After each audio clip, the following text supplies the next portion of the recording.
নমস্কার, নিউজ 18 বাংলায় আপনাদের স্বাগত। আপনাদের সঙ্গে রয়েছি আমি প্রিয়াঙ্কা।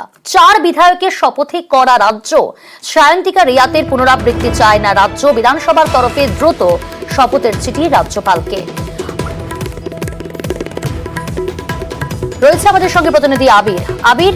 এই গতবার আমরা দেখেছিলাম কৌশলী একেবারে সিদ্ধান্ত, এবার করা হলো একেবারে রাজ্য 4 বিধায়কের শপথকে কেন্দ্র করে।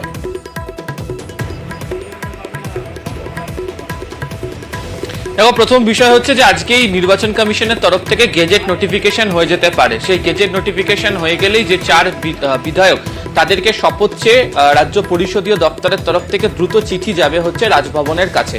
এক্ষেত্রে সংবিধানের 188 নম্বর ধারা অনুযায়ী রাজ্যপাল তিনি শপথ বাক্য পাঠ করাবেন, বা তিনি তার তরফ থেকে কাউকে মনোনীত করতে পারেন, তিনি এসে শপথ বাক্য পাঠ করিয়ে যাবেন। তুমি যে দুজনের নামের কথা বললে একদম ঠিক, যে সদ্যই সায়ন্তিকা বন্দ্যোপাধ্যায় এবং রেয়াদ হোসেন সরকার, এই দুজনের শপথকে ঘিরে রাজভবনের সাথে বিধানসভা ভবনের সাথে যে দূরত্ব বা যে জটিলতা, সেটা বারবার ধরে লক্ষ্য করতে পারা গিয়েছে। এবং এই পরিস্থিতিতে দাঁড়িয়ে দেখতে পাওয়া গিয়েছিল যে সায়ন্তিকা এবং রেয়াদ হোসেন সরকার তারা দুজনে বিধানসভাতে তারা ধর্ণাও দেন, এবং পরবর্তী সময় যখন রাজভবনের তরফ থেকে তাদের শপথ বাক্য পাঠ করানোর জন্য অনুমতি দেওয়া হয়, সেখানে বিধানসভার অধ্যক্ষকে না উপাধ্যক্ষকে বলা হয়েছিল শপথ বাক্য পাঠ করানোর জন্য। যদিও যে সময় বিধানসভা ভবনের কাছে সেই চিঠি এসে পৌঁছায়, ততক্ষণে রাজ্য বিধানসভার তরফ থেকে অধিবেশন ডাকা হয়েছিল, এবং অধিবেশনের চলাকালীনই যে রাজভবনের তরফ থেকে যে চিঠি ডেপুটি স্পিকারের কাছে এসে সেই বিষয়ে তিনি কি সিদ্ধান্ত নেবেন তাকে জানাতে বলা হয়।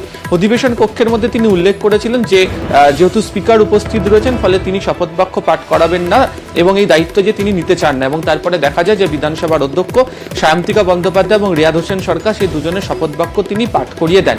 এক্ষেত্রে দাঁড়িয়েও যে 4 জন যে বিধায়ক এসছেন, এক্ষেত্রে দাঁড়িয়েও রাজভবন যদি দ্রুত এই বিষয়ে সিদ্ধান্ত না জানায়, তাহলে আগামী 22শে জুলাই থেকে বিধানসভার অধিবেশন শুরু হচ্ছে। সূত্রের খবর, সে সময় রাজ্য বিধানসভার তরফ থেকে এই 4 বিধায়কের শপথ গ্রহণ করানোর ক্ষেত্রে কোনো ধরনের জটিলতা থাকবে না। সেক্ষেত্রে বিধানসভার অধ্যক্ষই অধিবেশনের মধ্যেই 4 বিধায়কের শপথ করিয়ে নিতে পারে।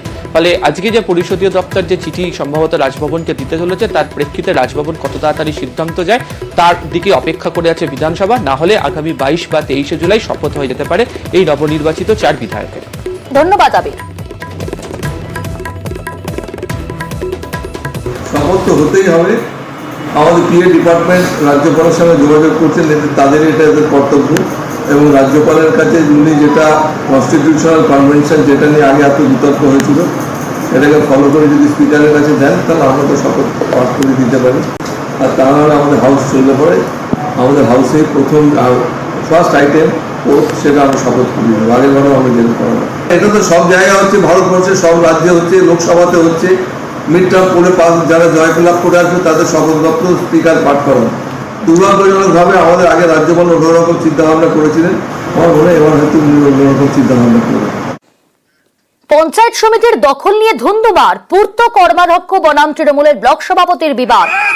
খানাকুল 1 নম্বর পঞ্চায়েতের ঘটনা। আর এই পরিস্থিতি সামাল দিতে লাঠি উঁচিয়ে তারা পুলিশের পঞ্চায়েত সমিতির এক সদস্যকে মারধরের অভিযোগ পূর্ত কর্মাধ্যক্ষ নইমুল হকের বিরুদ্ধে।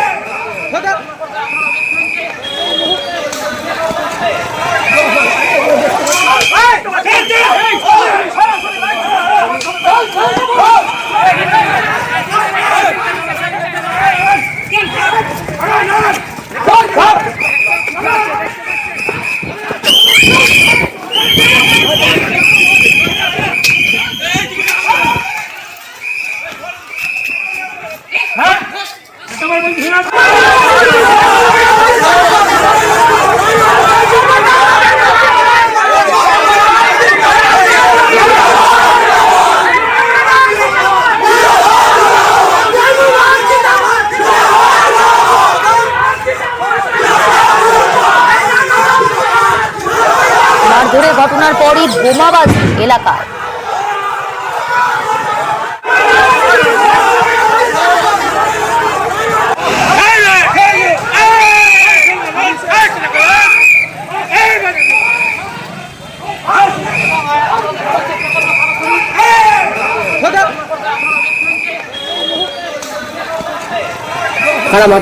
নইমুল হক রাঙা এবং নাজিমউদ্দিন বাদশাহ সভাপতি ম্যাডামের মাথা ফাটিয়ে দিয়েছে। মিটিংটাকে বানচাল করার জন্য নহিমুল হক রাঙাই সব ঘুরেছে। স্থায়ী সমিতি থেকে আমরা পদত্যাগ করেছিলাম 22 জন। এসডিও ম্যাডাম হিয়ারিং ডেকেছিল, আমরা মিটিংয়ে ডেকেছিল, চিঠি করেছিল, আমরা এসেছিলাম। তো অবিলম্বে আমার প্রশাসন যাতে রাঙার মানে অবস্থা নেয় বা রাঙার যাতে শাস্তি হয় আমরা সেটা চাই।